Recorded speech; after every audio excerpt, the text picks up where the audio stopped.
เหลือเสือพอลูกครูบุญอาอายนกพงศกรทำสนามกาลสินธุ์แตกอาญะขยายสังกะสีอีกแท้แน่นอน สวัสดีสวัสดี FC แฟนคลับของจีบอลาวทั้งสองฝั่งของบ่ว่าจะอยู่ทั้งฝั่งไทยฝั่งลาว FC ของ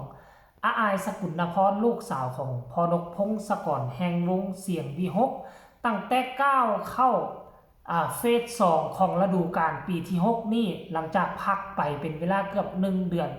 เนาะพอเกิดเรื่องราวหลายสิ่งหลายอย่างจำเป็นต้องให้หยุดให้เศร้าไป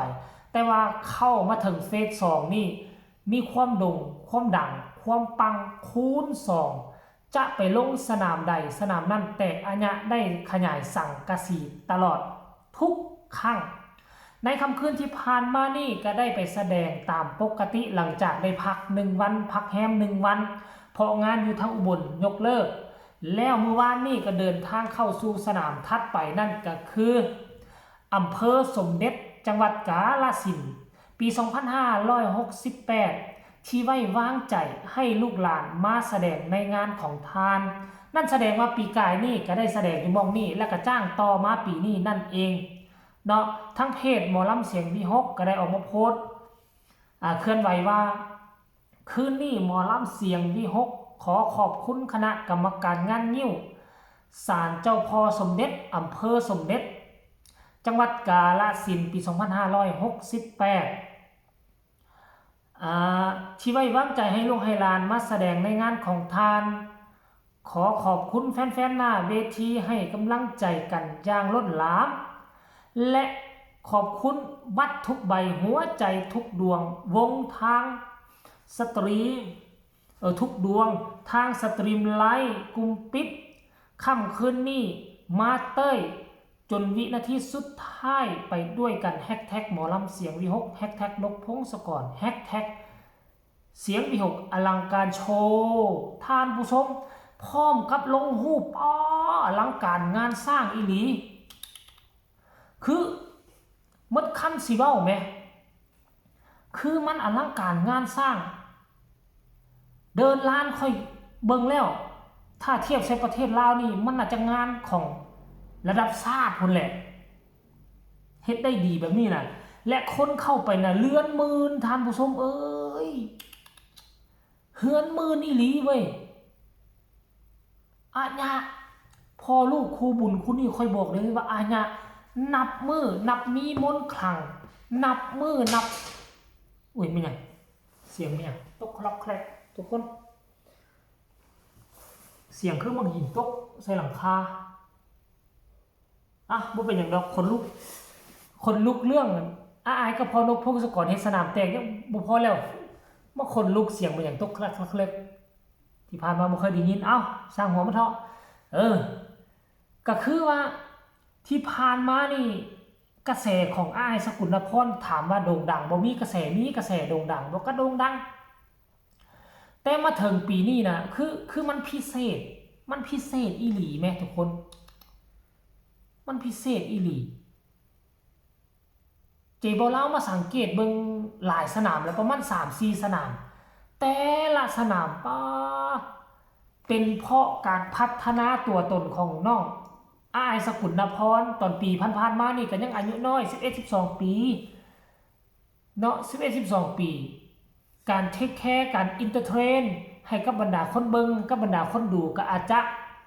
บ่เก่งพอปานใดแต่ว่ามาตกใส่ปีนี้เจบ่ลาวเบิ่งและ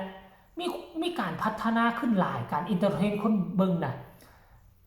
การเอนเตอร์เทนคนเบิ่งก็บ่แม่นว่าสิมาโอ้ล้มแต่คนเบิ่งได้มีการการล้มการส่งมุกให้กับบรรดาเพื่อนร่วมงานให้กับนักดนตรีให้กับแดนเซอร์เฮ็ดแนวใดก็ได้สร้างเฮ็ดให้เขาหัวเราะนะจากคนเศร้าๆอย่าให้เขาหัวแตกบึ้นๆนั่นน่ะวิธีมันก็มีหลายวิธีทางแต่น้องอายสกุลนพรเฮ็ดได้ดี 100% ที่ผ่านมานี่เพิ่นก็รอท่าให้บอสนุพอนกอยู่บนเวทีนั้นแล้วเป็นตัวปูให้เพิ่นจึงกล้าไปตามมันก็สนุกสนานอีกคู่แบบนึงแต่มาตกปีนี้บ่จำเป็นต้องมีคนปูน้องอายสามารถทรงเองปูเองมวนกุ๊บคือเก่า อันนี้หรือบ่เป็นสาเหตุที่เฮ็ดให้ไปสนามใดสนามนั่นกระแตกอะญะคนอายุ13ปีนี่นะหลายคนจึงเว้าชื่นชมน้องอายว่าโอ้ยโทเก่งความเก่งกล้าสามารถเก่งเกินอายุอานามอายุ13ปีซ้ำคนอายุ20ปี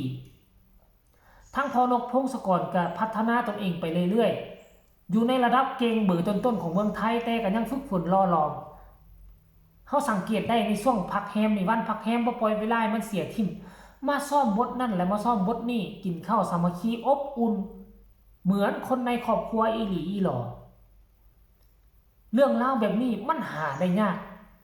หัวหน้าวงหมอลำที่จะพาลูกน้องมาคุกคีกินน้ำกันแบบนี้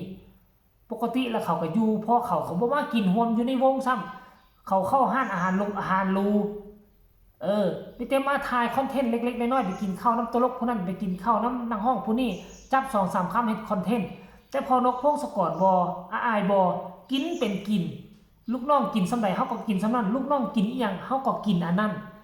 ซึ่งมันเป็นเรื่องราวที่ค่อยติดตามมาแล้วค่อยรู้สึกว่าค่อยบ่ผิดหวังติดตามวงนี้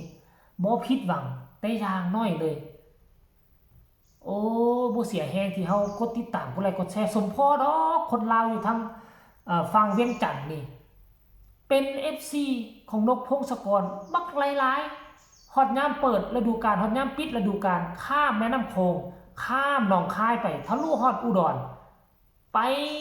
ชมงานปิดฤดูกาลทุกปีจะมีคนลาวนี่รถบัสไป 2-3 คัน 2-3 คันมาเบิ่งปีนี้จะมีหลายเพียงปานใด FC จะเพิ่มขึ้นบ่ท่านผู้ชม FC แฟนคลับอันนี้คือเรื่องที่น่าย่องย่อเรื่องที่น่าชมเชยคันว่าเสียงมีฮกบ่โด่งบ่ดังก็คงบ่มีคนมาจ้างปีนึงเกือบทะลุ300งานดอกจึงว่ามาเปิดวง2เชื่อวงอลังการโชว์นั่นแหละสาเหตุที่เปิดอลังการโชว์เพราะว่าการงานมันล้นมือจากวงนึงขนาดมี2วงแล้ววงนึงก็ยังล้นมือคือเก่าสนามแตกคือเก่าบุญบารมีของอายมาอยู่กับพอนกพงศกรช่วยกันพยุงดวง